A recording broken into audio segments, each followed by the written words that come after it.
최근 이슈가 되고 있는 게 뭐냐면 미국의 전력 위기, 우리가 변압기라든지 이런 거를 LS 전선, LS 마린 솔루션, 에코 에너지 등이 계속 급등하고 있는데 상당히 좀 고무적이고요. LS 그룹주들이 시총이 계속 증가하고 있고 또 이번에 LS 네트워크스가 6월부터 LS 그러나 수정 의견됐습니다. 이명박 대통령도 형과 아들 본인이 수사받을 때 방해하지 않았고 특검도 받아들였습니다. 좋아서 그랬겠습니까? 국가를 우선시했기 때문입니다. 국무총리실과 법무부는 국회 다수당의 입법 남용을 견제할 수 있는 정당한 거부권 행사라고 주장했습니다.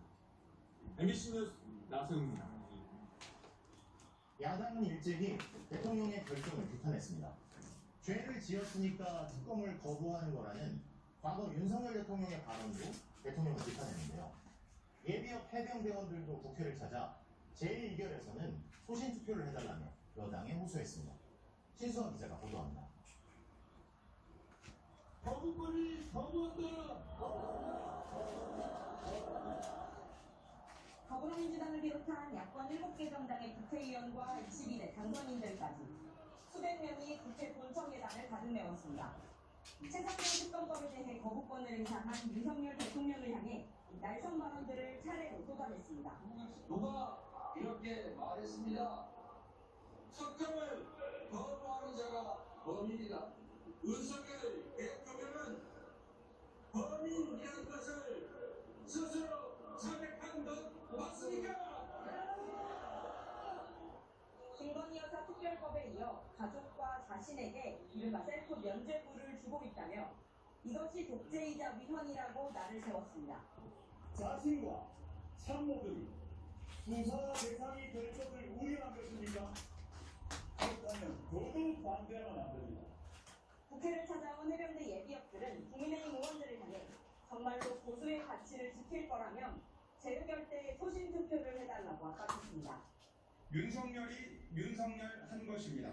윤석열 대통령에게 할 말도 규탄할 것도 없습니다.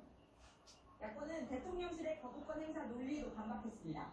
대한변협이 최초 특검 후보 4명을 추천하게 돼 있는데도 대통령실이 마치 야당이 특검을 사실상 결정하는 것처럼 왜곡했다는 겁니다. 또 역대 모든 특검이 이미 수사가 진행 중일 때 도입됐다고도 반박했습니다. 야권은 이번 주말 대규모 장외 집회를 열고 거부권 반발 여론을 고조시킨 뒤 다음 주 21대 마지막 본회의를 열고 특검법을 재의결하겠다고 다짐했습니다. 22대 국회 전반기 국회의장을 맡게 된 민주당 우원식 의원은 대통령의 거부권 남발은 상권 분립 훼손이라며 만약 22대 국회에서 최상병 특검법이 다시 발의되면 반드시 통과시키겠다고 예고했습니다. MBC 뉴스 신서입니다. 대통령의 거부권 행사에 대해 여당은 정당한 권리 행사라는 입장입니다만 속내는 복잡해 보입니다. 최상병 특검법에 대한 찬성 여론이 워낙 높기 때문인데요. 지극히 일부 의원이 개별적인 의견을 내고 있다는 원내대표의 말과는 달리 김웅 안철수 의원에 이어 유이동 의원도 특검 찬성 의견을 밝히면서 단속에 비상이 걸렸습니다. 오재민 기자입니다.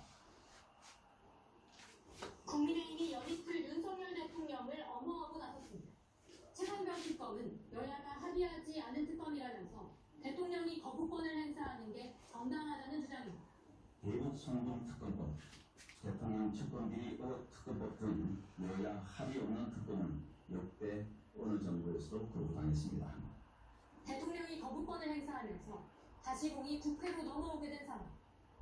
국민의힘 원내지도부는 오늘 28일로 예정된 본회의에서 재표결이 이뤄질 경우 이탈표가 생기지 않게 단속한다는 방침입니다. 윤석 대표님 그리고 제가 선두에 서서 의원들을 개별적으로 다 접촉을 하고 있습니다. 하지만 곳곳에서 이상 기류가 감지되고 있습니다. 앞선 본회의에서 유일하게 찬성표를 던진 김웅 의원에 이어 지난 표결 때 퇴장했던 안철수 의원도 재표결 시 찬성을